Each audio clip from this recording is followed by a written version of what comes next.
Here is a Reforge rhetoric refactor drawn from the pages you just showed. Reforge statement. Fortune may smile, but character must not kneel. To receive blessing is not to become possessed by it. To face opposition is not to become its mirror. To feel passion is not to surrender judgment. To know longing is not to abandon virtue. The aim is not mere acquisition. The aim is ordered becoming. Company, freedom, and opportunity are not trophies. They are conditions under which spirit is tested. A true companion does not erase solitude but teaches a steadier form of presence. A true opportunity does not flatter ego but demands courage, discipline, and right proportion. So the rhetoric must be corrected. Not clinging but discernment. Not impulse but formed intention. Not vanity but intrinsic worth. Not domination but influence governed by conscience. Not chaos but a structure capable of bearing mystery. The binary is not abolished, it is refined. There is attraction and aversion, fortune and disaster, hero and nothing, house and home, passion and humility, strength and compassion. The task is not to pretend these oppositions are unreal. The task is to hold them without being broken by them. Therefore, a person must learn to bear truth without distortion, to dream without becoming servant to dream, to think without mistaking thought for the whole, to meet triumph and disaster as masked instructors, to watch what was built break, and yet return to the work with steadier hands. This is where virtue appears, in courage without cruelty, in humility without collapse, in compassion without self-erasure, in discipline without sterility, in autonomy without isolation, in community without loss of soul. Home is not only a place. Home is the condition in which being is no longer scattered. House is structure. Home is meaning. One can live inside walls and remain exiled. One can endure ruin and still preserve an inner dwelling. So let the final correction be this. The self is not forged by possession, but by relation rightly ordered. Not by the smile of fortune, but by what remains when fortune turns. Not by being seen as heroic, but by becoming capable of holding love, truth, discipline, and mercy in one frame. That is the architectonic mystery. A human being becomes whole not by removing all opposites, but by giving them form, proportion, and purpose. Syntax debug syllogistic. Major premise. Whatever a person repeatedly names, opposes, and arranges reveals the shape of the life they are trying to build. Minor premise.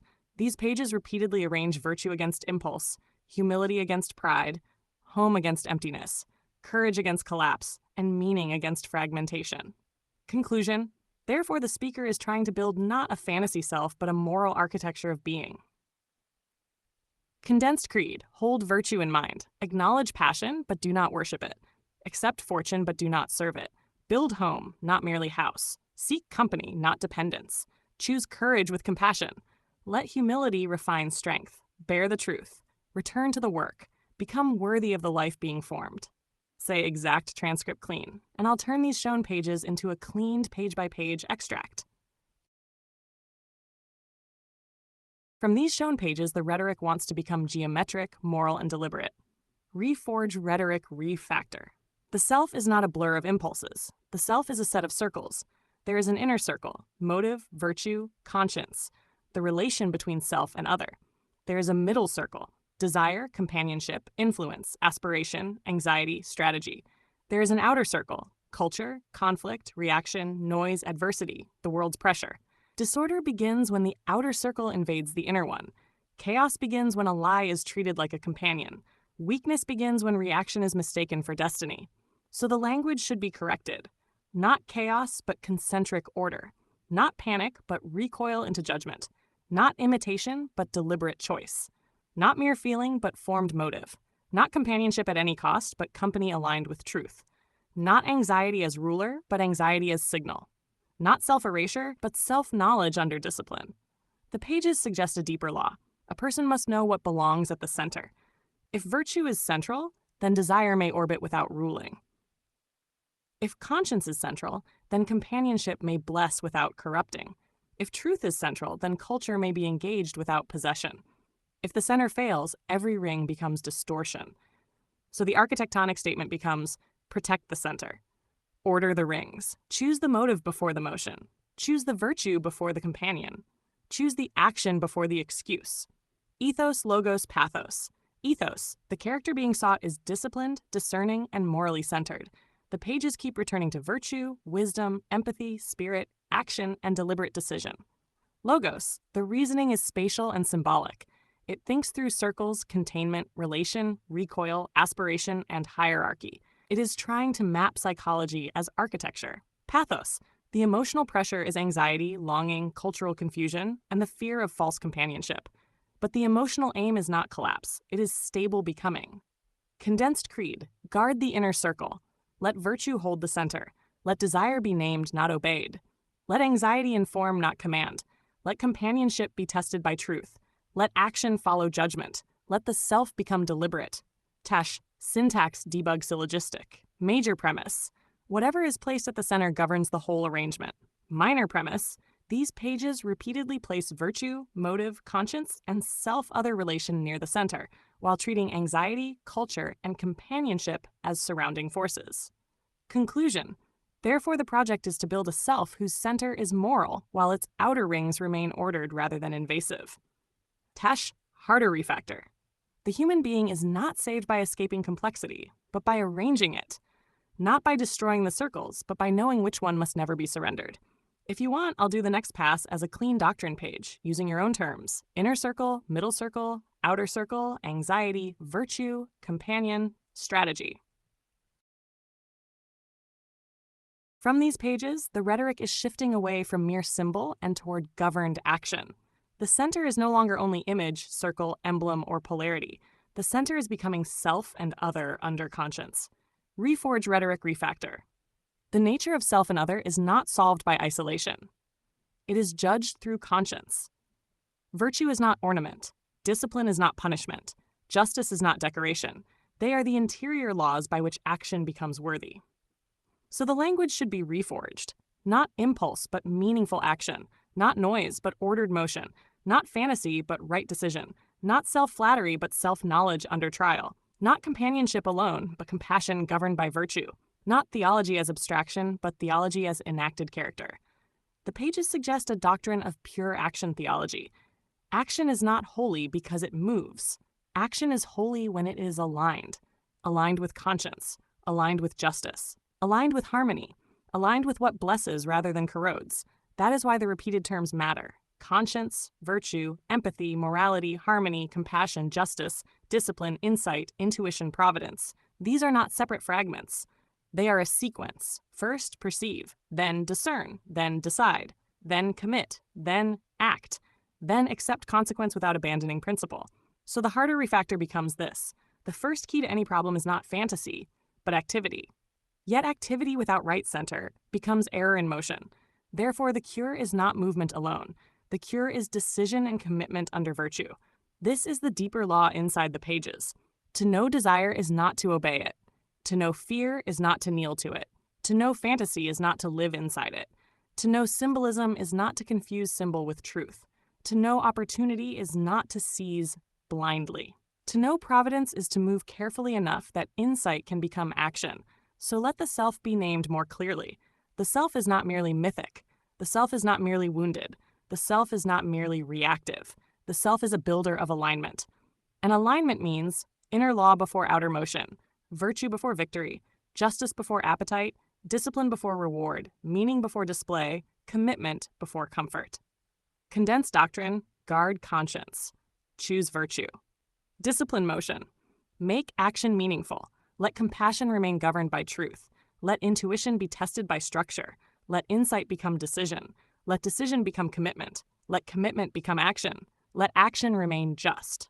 Syntax debug syllogistic. Major premise. Whatever governs action governs the becoming of the self. Minor premise. These pages repeatedly place conscience, virtue, justice, discipline, compassion, and meaningful action above impulse, fantasy, and drift. Conclusion. Therefore, the self being built here is meant to become a disciplined moral agent, not a passive dreamer. Harder reforged passage. The human being is not redeemed by feeling alone, nor by symbol alone, nor by imagination alone. A person becomes worthy when the inner law of conscience shapes outward action with enough discipline that compassion does not decay into weakness, and power does not decay into vanity. That is the true action of theology, to make the soul legible in motion. Ultra-condensed creed conscience, virtue, justice, discipline, insight, decision, commitment, meaningful action. I can turn this into a stricter page doctrine format in your own vocabulary next.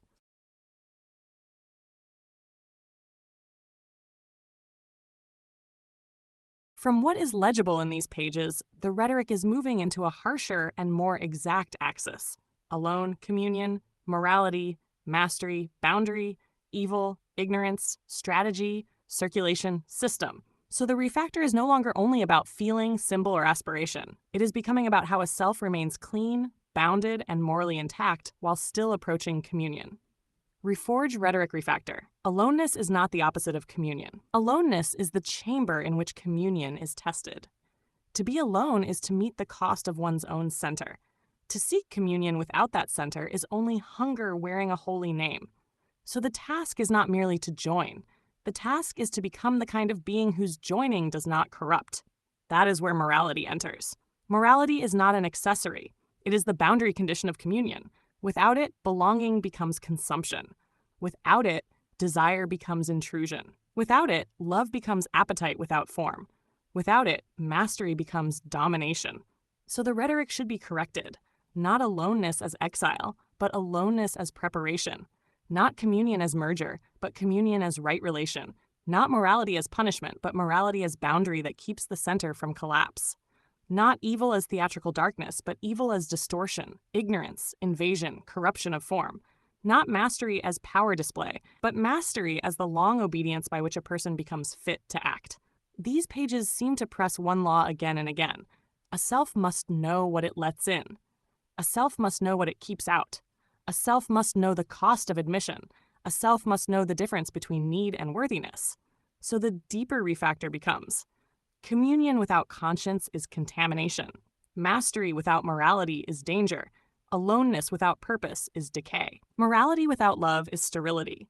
But when rightly ordered, aloneness becomes preparation. Morality becomes structure. Mastery becomes discipline. And communion becomes possible. Bay of Morality. The phrase Bay of Morality reads like an inlet, a harbor, a guarded place of arrival. That gives the rhetoric a powerful geometry. The sea is appetite, conflict, noise, drift, ignorance. The bay is the shaped recess where one may enter without wrecking. Morality is not the whole ocean. Morality is the formed place of safe approach. So, a harbor is not weakness. A boundary is not refusal. A border is how something precious remains inhabitable. Evil ignorance refactor. One page seems to oppose evil not only as force, but as something nearer to ignorance or misrelation. That matters. Evil here need not be mythologized first. It may begin as misseeing, misvaluing, misplacing, misusing, misjoining. So the ethical project is not merely to fight evil in the grandiose sense. It is to refuse distortion in the small entrances. What is admitted, what is obeyed, what is named love, what is named need, what is named communion. Mastery refactor. The pages invoking mastery and long labor suggest this. Mastery is not the right to dominate. Mastery is the proof that repetition has become form. It is what happens when discipline outlasts mood. Therefore, mastery of self precedes mastery of relation. Mastery of relation precedes trustworthy communion. Trustworthy communion precedes any worthy union. Hard refactored passage. A human being must first survive aloneness without rotting in it. Then morality must give that aloneness shape. Then mastery must teach the will to remain ordered under pressure. Only then can communion cease to be fantasy and become a real meeting between beings who do not devour each other. That is the severe mercy in these notes. Not everyone who wants entry is ready for communion, and not every longing deserves to be called love. Condensed doctrine. Be alone without decay. Build boundary without cruelty. Learn morality without sterility. Name evil without romance. Treat ignorance as danger. Pursue mastery through repetition. Approach communion only with a formed self. Syntax debug, syllogistic, major premise. Whatever allows true communion must protect the integrity of the beings entering it. Minor premise. These pages repeatedly turn toward aloneness, morality, mastery, boundary, and the exclusion of evil or ignorance as conditions for relation. Conclusion. Therefore, the project here is to form a self whose communion is morally structured, not impulsively merged. Ultra-condensed creed alone. Boundaried, moral, disciplined, mastered. Then communion. If you want, I can do the next pass as a strict page-by-page doctrine extract using only words visible in these images.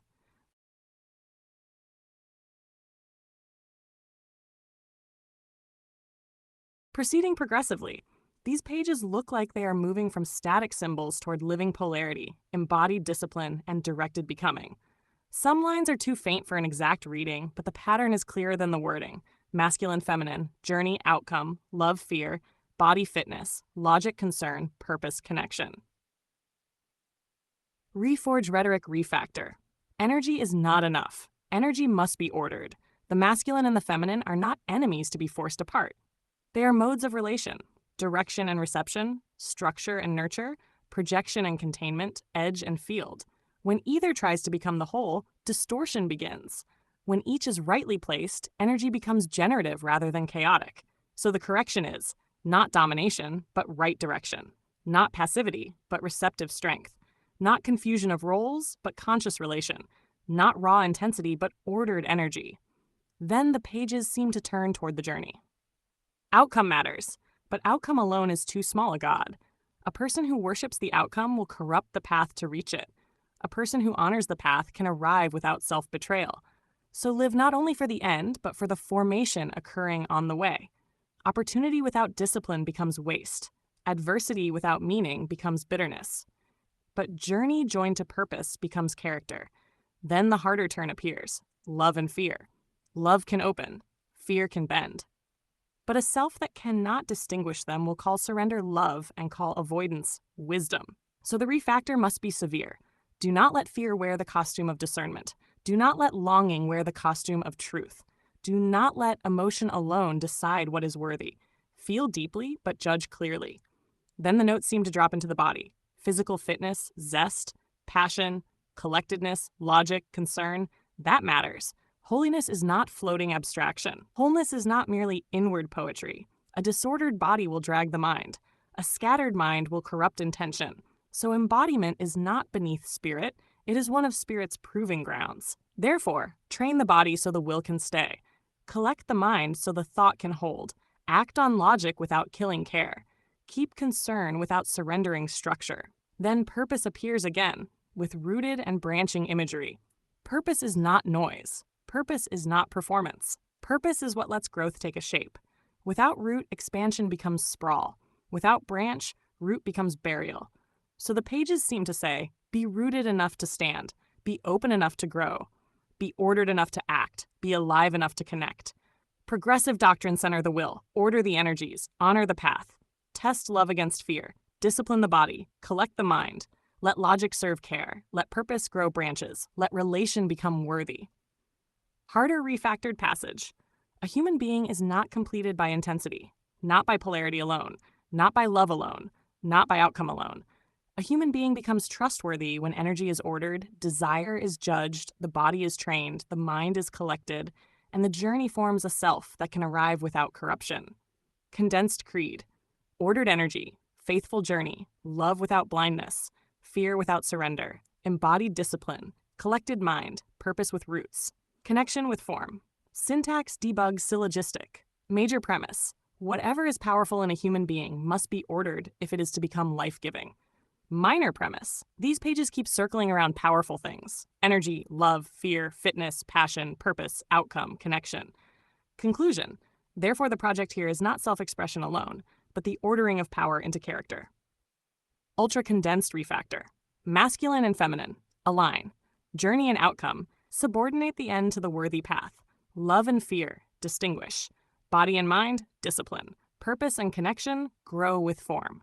Send the next pages, and I'll keep building the doctrine progressively.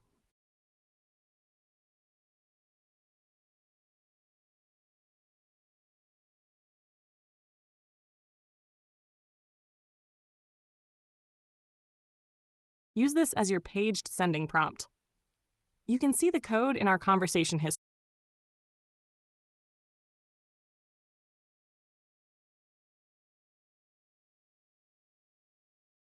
These pages feel like a turn from symbolic sorting into moral training. The words that stand out are not random. They gather into a sequence: virtue, concern, choice, courage, light, good, then right, wrong, good, bad, beginning, end, union, separation, masculine, feminine, then lesson plan, play, social world, qualification, becoming, value, authority, then laughter, love, challenge, grace, sin, somebody to rule me when I cannot. So the rhetoric is no longer only naming qualities. It is asking, how does a person become governable by the good? Reforge rhetoric refactor. Redemption is not mere rescue. Redemption is the recovery of right order in the self. Virtue must be held in the circle. Concern must not decay into fear. Choice must not decay into drift. Courage must not decay into vanity. Light must not be admired only from a distance. Good must become inhabitable. That is why the oppositions matter. Right and wrong, good and bad, beginning and end. Union and separation, masculine and feminine. These are not decorations. They are the grammar by which the self learns distinction. Without distinction, there is no judgment. Without judgment, there is no redemption. Without redemption, there is only confusion rehearsed as identity. So the harder correction is this: do not worship ambiguity when clarity is required. Do not pretend complexity removes the need for choice. Do not call every mixture wisdom. Some things must be separated so they can later be joined rightly. Then the pages move toward play, pretense, lesson plan, qualification. That matters. Play is not falsehood when rightly used. Play is rehearsal. Pretense is dangerous when it hides truth, but powerful when it trains perception in the social world. A lesson plan is a moral technology, a structure for becoming capable of what one is not yet able to sustain naturally. So the refactor becomes not pretending in order to deceive, but practicing in order to become. Not performance as fraud, but rehearsal as formation. Not qualification as status display, but qualification as the process of becoming fit for value, authority, and responsibility. Then the final turn sharpens. Laughter and love appear beside struggle, challenge, grace, sin, and the wish for somebody to rule when the self cannot. This is severe and honest. A person does not only need freedom. A person also needs form. Not tyranny, but rightful governance. Not domination, but a structure strong enough to hold the self when appetite, fear, or confusion threaten to rule. So the deepest refactor is this: love without structure dissolves. Challenge without conscience seduces. Grace without transgression becomes unintelligible. Freedom without qualification becomes drift. And rule without love becomes corruption. Therefore, the aim is not submission to any power whatsoever. The aim is to become so ordered by the good that one can finally bear freedom without collapse. Doctrine pulse. This batch moves toward a doctrine of moral qualification. First, name the opposites, then learn distinction, then practice through social rehearsal, then become qualified, then hold love, challenge, grace, and authority without being broken by them. Condensed refactor, hold virtue in the circle. Learn the opposites, practice before claiming mastery. Treat play as rehearsal, not escape. Seek qualification, not appearance. Let challenge refine, not seduce. Let grace answer sin without denying it. Become governable by the good. Harder passage. The self is not redeemed by feeling good about goodness. The self is redeemed when virtue survives contact with choice, courage survives contact with fear, play becomes preparation instead of disguise, and love becomes strong enough to live under law without dying. Ultra-condensed creed, distinguish, rehearse, qualify, govern the self by the good. Begin again. Send the next batch and I'll keep the progressive doctrine thread going.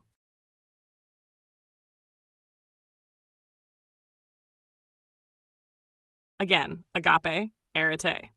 This batch turns from seduction and transgression toward bearing, compassion, and ordered action. The visible spine looks like this: laughter and love as the first of the struggle for survival. Any kind of challenge is seductive. Can there be grace without sin? Nothing happens to anyone which he is not fitted to bear.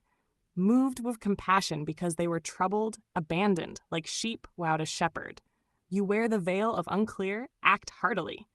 So the rhetoric is no longer asking only what tempts, it is asking what bears, what governs, what shepherds. Reforge rhetoric refactor. Again means begin after disturbance without pretending the disturbance was holy. Challenge may seduce, love may wound, laughter may disguise fear, but none of these absolve the self from the labor of reordering. So the first correction is this: not every challenge is worthy. Not every seduction is growth. Not every transgression is freedom. And not every longing deserves the name love. Then comes the harder sentence. A human being must become fit to bear what comes. That line changes the whole structure. It means suffering is not automatically noble, but capacity matters, form matters, strength matters, readiness matters. So arete enters here not as vanity, but as fitness, to bear without collapsing, to judge without hardening, to act without scattering, to remain upright under pressure. Then agape arrives and corrects arete, because excellence without compassion becomes cold, and bearing without mercy becomes pride. So when the page says, moved with compassion because they were troubled, abandoned like sheep without a shepherd, the doctrine sharpens. The higher form of strength is not domination. It is shepherding, not weakness, not indulgence, but power that bends toward the abandoned without losing its structure. So the deeper refactor becomes, the self must be strong enough to bear, clear enough to judge, and soft enough to be moved by suffering. That is again, agape arete, begin again, love rightly, become worthy. Doctrine pulse. This batch moves from temptation, testing, bearing, compassion, governance. Not challenge for its own sake, not grace without moral seriousness, not pity without form, but a self becoming able to guide, to endure, and to care. Condensed creed. Begin again after seduction. Do not worship challenge. Let grace remain costly. Become fit to bear. Act heartily. Be moved with compassion. Do not leave the troubled abandoned. Let excellence become shepherding. Harder passage. A person does not become whole by chasing every test. A person becomes whole by surviving the false tests, discerning the true ones, bearing what must be borne, and then turning strength outward as compassion for those who cannot yet stand alone. That is where agape purifies arete. Ultra-condensed refactor. Again, rise. Agape, bend toward the abandoned. Arete, become fit to bear. Send the next pages, and I'll